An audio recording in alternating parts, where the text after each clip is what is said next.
The whole system that we live in drills into us that we're powerless, that we're weak, that our society is evil, that it's crime-ridden, etc., and so forth.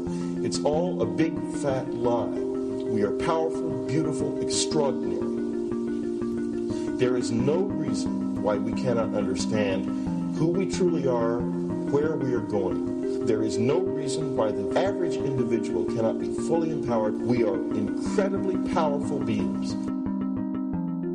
You know, I think I spent 30 years of my life, in the first 30, trying to become something. I wanted to become good at things. I wanted to become good at tennis. I wanted to become good at school and grades and everything I kind of viewed in that perspective. I'm not okay the way I am, but if I got good at things, you realize that I had the game wrong.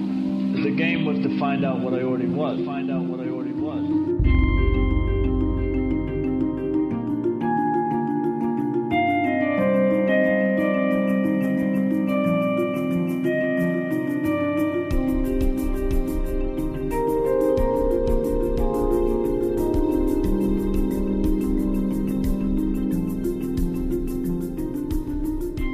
Now, in our culture, we've been trained for individual differences to stand out. So you look at each person, the immediate hit is brighter, dumber, older, younger, richer, poorer, and we make all these dimensional distinctions, put them in categories and treat them that way. And we get so that we only see others as separate from ourselves in the ways in which they're separate. And one of the dramatic characteristics of experience is being with another person and suddenly seeing the ways in which they are like you, not different from you, and experiencing the fact that which is essence in you and which is essence in me is indeed one. The understanding that there is no other. It is all one. And I wasn't born Richard Albert. I was just born as a human being. And then I learned this whole business of who I am and whether I'm good or bad or achieving or not. All that's learned along the way.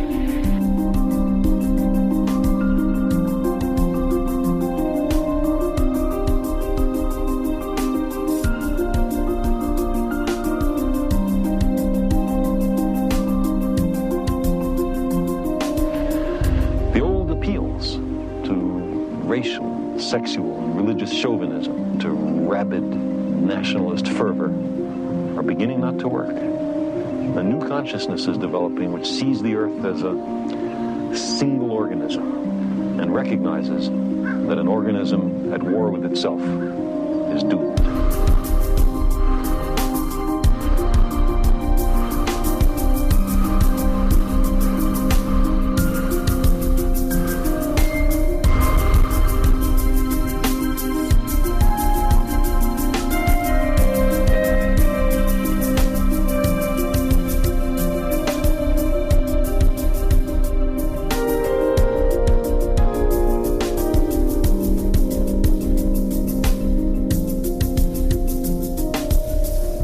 Bill Hicks used to finish his shows with this. Life's like a ride in an amusement park. And when you go on it, you think it's real, Because that's how powerful our minds are. And the ride goes up and down and round and round. It has thrills and chills, and it's very brightly colored. and it's very loud, and it's fun for a while. Some have been on the ride for a long time, and they begin to question, is this real, Or is this just a ride? And other people have remembered, and they come back to us and they say, hey, don't worry. Don't be afraid ever, because this is just a ride. And we kill those people. Shut him up. I've got a lot invested in this ride. Shut him up. Look at my furrows of worry. Look at my big bank account. My family, this has to be real. It's just a ride. But we'll kill those good guys who try and tell us that. You ever notice that? And let the demons run amok? But it doesn't matter, because it's just a ride, and we can change it anytime we want. It's only a choice. No effort, no work, no job, no savings of money. Just a choice right now between fear and love.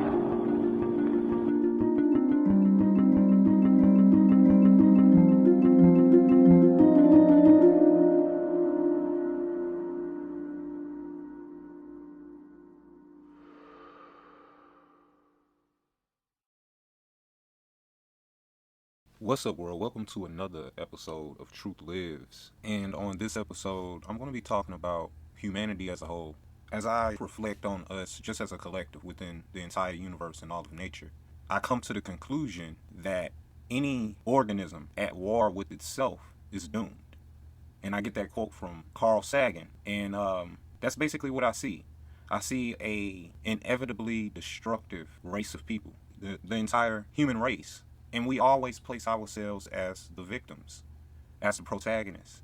And we don't accept natural law. We don't accept the cycle of life. So we create delusions for ourselves. And then you have whole group thoughts that are developed for people so they can go inside of that nice, cuddly delusion. But the only issue with that is at some point you have to come out and face the real world. That's what the mystics and the gurus and these fake channelers won't tell you. They won't tell you that they also have to come and deal with all of the trials and tribulation within reality. Now, moving forward, I got to put this out here real quick. This episode isn't a message of hope. This episode, it isn't a message of empowerment. It isn't an episode of victory. It is an episode of deep, deep self-reflecting and of deep consideration of our destiny. May it be negative, a little morbid, yes, but a possibility, absolutely. Especially based on the human self-destructive nature. What if we've all been lied to? What if we've all been deceived? What if it's nothing really truly out there and our minds have been playing tricks on us to make sense of this? Is that such a extreme hypothesis? And when I say everything that we believe, I mean when it comes to our destiny, when it comes to different prophecy, when it comes to our soul going somewhere after this and being there for an eternity.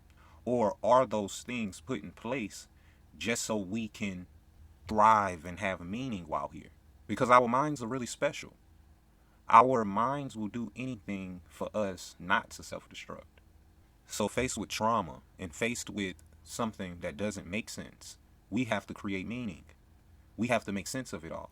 Now imagine 10, 20,000 years ago, our archaic ancestors, they don't have any of the things that we have now. They don't have meteorologists, science. They don't have any of the technology that we have. We're just talking about archaic people in the wild. Our distant ancestors, they're terrified because they're human. They're just as terrified as we would be. Now, they're dealing with other archaic humans, their contemporaries, other human species. They're fighting over land. They're fighting over resources. There's disease. There's hunger. There's natural disasters and natural evil. What is all of this? What is all of this? We're talking for centuries, millenniums. What is all of this? And I'm just giving you guys a possibility because I don't know. But I think what I'm saying falls in line with what we are, how we are today as humans, based on evolution and based on the things that we've gone through as a species. That's why we're still very much primitive and territorial and seek patterns and differences. It's based on our nature. But that's what I've been doing. I've just been looking at us just as a people, just as a species, not even as a culture necessarily, because every culture has these problems, these impulses and imperfections. But yeah, somebody comes around, just continuing this story. Someone comes around at some point in history, as time moves further and further, and they decide to start making sense of this, just through stories. Now they're mythologies. So now you have a water god. Now you got a sun god. Now you got a god of thunder. You got all of these gods who can make sense of this. All of these guys that we can apply blame to because it's within our nature to have that duality. Always have those polarizing ends of the spectrum. So we got to have someone to blame, and when we don't have anybody to blame, we go haywire. We have to create a devil with big red horns, and he is the enemy, and we have to come together and destroy this invisible enemy. When it's really just our nature, it's really just us. And we're destroying ourselves at the end through delusions and placing ourselves in scenarios just to make sense of this because we don't want to face the truth that it wasn't a reason for that hurricane, that it wasn't a real reason or anything you could do about the hunger and the disease and all of the issues and problems that are plaguing the world. So that's what your mind had to do. It had to make sense of this. But what you have to do is you got to have the ability to check yourself, so you're not a victim of your mind. Now I'm going to talk about thinking for ourselves. People talk about that a lot. Think for yourself. I hear it all the time. Whatever side of the spectrum you're on, everybody says everybody's this, what's the word that I'm looking for? Everybody is this expert on everything. There are no novice anymore. Everybody's an expert. There's just so much ego. So what is thinking for yourself? Thinking for yourself is being able to critically think and come to a conclusion without the validation from anybody else. In my opinion, that's what thinking for yourself actually is. See, a lot of people have popular opinion confused with thinking for yourself. Thinking for yourself isn't popular opinion. But in a world that's plagued by delusions and our own truth, those are my air quotes. I hate that term. I hate that your truth, my truth. There's only one truth. There's only one truth. It doesn't matter how many delusions you create for yourself. It doesn't matter what world you go to, because our minds do that too. We'll do anything to mask the pain and the trauma. We're prone to hallucination as a people. So what's the truth to a world that has embraced popular opinion as their truth? If popular opinion is presented as if it's true, then even if you are presented with the actual truth, what would give you reason to believe it? So to me, that's thinking for yourself. It's being able to look at information, look at our reality, and be able to know the difference between something that we believe and something that's real. Simply because our minds can do that. And it creates chaos. It creates confusion. Because while a person has embraced a belief, another person is in the objective world, the objective universe. And they're basing their reality off of the things that they can measure. But the truth is never going to stop being the truth, whether it affects you or not. The truth is always going to be that, whether you live, believe in a lie, all the way to death. And that kind of brings me to this next point of mine. And that's our humanity. That's really embracing our humanity, because now we're moving towards the world of artificial intelligence, augmented reality, the metaverse, where our humanity isn't good enough. You got the big tech industry who know some of the things that I know, and some of those difficult questions that we have to answer about our human defect, about why people are the way that they are, why certain people do what we know is evil and others don't. And when you go and look into that, it's something that's really, really deep, because then you find that you have all of these different definitions of what that evil may be. And then you start to see that what's plaguing an individual that we may not like is plaguing all of humanity. Like I said in one of my videos that I produce, like, our problem isn't with each other. It isn't with different cultures and others' belief systems. It's within ourselves. Because those very things that we feel vulnerable about and we don't want to admit are those things that we hate. And when we see those things, we want to get rid of those things. So we create sin and harem and the secular world, and we place ourselves outside of that because we don't want to embrace ourselves. And in the end, that's all we may have ever had. Now, just talking about being human, talking about being flawed, being vulnerable, not having to be politically correct. One thing that we're going to have to realize, and I think I'm going to start it here, is those things that are ugly and that are cringe and that we don't want to believe about ourselves, those are the very thing that keeps us human. Because by us chasing this perfection, there's going to always be multiple views of perfection, because it's an unattainable goal. So what you see now is everybody walking on eggshells within the public. Censorship. You can't say this, you can't say that. People are racist. Oh, you're bigoted. Oh, you're this, you're that, which is true. But those are the things that make us human. Those are the things that keep us human. By us walking around and pretending that there aren't any racist people, that there aren't any bigots, by you even classifying people just as that, just shows that you haven't looked at different people in different cultures. Not to mention, you have different people who make an entire people their enemy. But nevertheless, I'm not trying to gloss over those issues or pretend like those issues aren't problems. But we have to tackle all of those things head on. Because when you don't do that, you risk isolating an entire people, isolating a group of people, and you create even more division. But everything that I'm talking about stems from what I said at the beginning, us just trying to make sense of our world and us having to create an enemy. And that's a part of the reason why unhappiness is so prevalent in this society and how it leads to delusion and group thinking. It's for a sense of belonging, a sense of meaning, and it's a form of control. So you can take ownership and control over everything that's taking place. You can apply it to something. This is a question that I have. Why is unhappiness so prevalent? I believe it's because we can never truly be fulfilled here. Why is mental health so prevalent in today's time? Because of the unknown, because of fear, because of human nature. When you try to make sense of a world that doesn't have to make sense, it just is, you have to make all of your beliefs consistent. Everything has to make sense. If something happens and it's truly no one to blame, oh man, it's always somebody to blame. It's always somebody who can take responsibility for it. That's a part of the human flaw. That's a part of this concept of duality, this concept of good and evil that we've created, when it's really all just possibilities here. And someone, at some point in time, decided, maybe multiple people, in fact, I know it was multiple people throughout the ages, decided to make sense of this so we could live a fruitful life, even if that meant that those things that they presented weren't true. They taught us the concept of the golden rule, of morals, of the things that we have to do in order for our species to continue to thrive. But in the end, all I see out here is a bunch of con artists.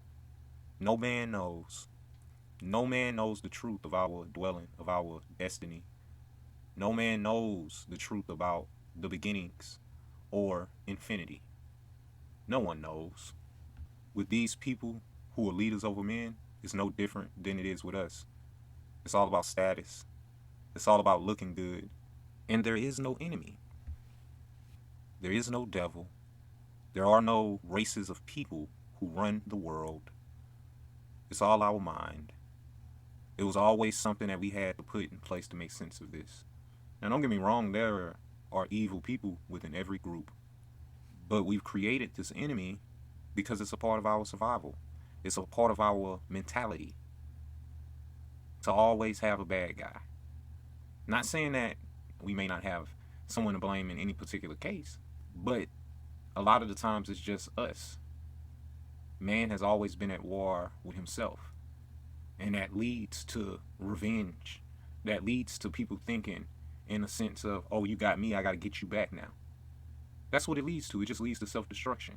We see it with gangs and politics every day. It's a part of our human nature. We won't just let it go. So you got these large numbers of groups who have other groups as their enemy, and in the end, we all want the same thing. Most people want the same thing. Of course you have psychopaths within every group. Of course you have criminals and crime, and you have different circumstances within every group. But an organism at war with itself is doomed. And your enemy is the universe and natural law. Because that's what we can't come to grips with. That's what we can't be one with. That's what we refuse to accept. And until we accept our own nature and we overcome that through self-reflection, through shadow work, with working on the self, we're doomed people. And we're not going to be able to answer all of the questions. Hell, we're not going to be able to answer most of it. And we have to come to a point where we start asking ourselves a difficult question about us, about our destiny, about where we're going to go for real, not some fantasy, a reality. Because in the end, no one truly knows. No one has came back yet and told us, what's after this? Do our souls live eternally, or do we go to nothing? And the reason why I keep coming back to that is because this is what this is all about. It's about us trying to make sense of everything. So we created these concepts within duality of good and evil, which I didn't even really want to get into the concept of good and evil, which I've touched on a few other episodes. But it's so deep. It's so intricate, especially when you implement natural evil. It's really based on our own ideas and what we define it as. We tend to gravitate towards the things and the concepts that are beneficial to us. That's why it's important for us to always be consistent when looking at everything and everybody. But hey, what do I know, right? I'm just on here trying to find truth, genuinely. Not trying to cash in on a trend. Not just trying to exploit a sensitive situation. Actually trying to find the truth. And willing to change if presented with something that goes against my philosophy. Something that others tend not to do. But that's what truth lives is, y'all. That's the pursuit of real truth. Lost your fucking mind, but seeking ye shall find.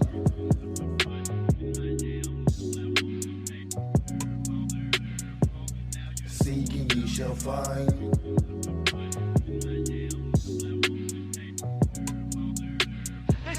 Seeking ye shall find. In God's name, you people are the real thing. We are the illusion. Seeking ye shall find.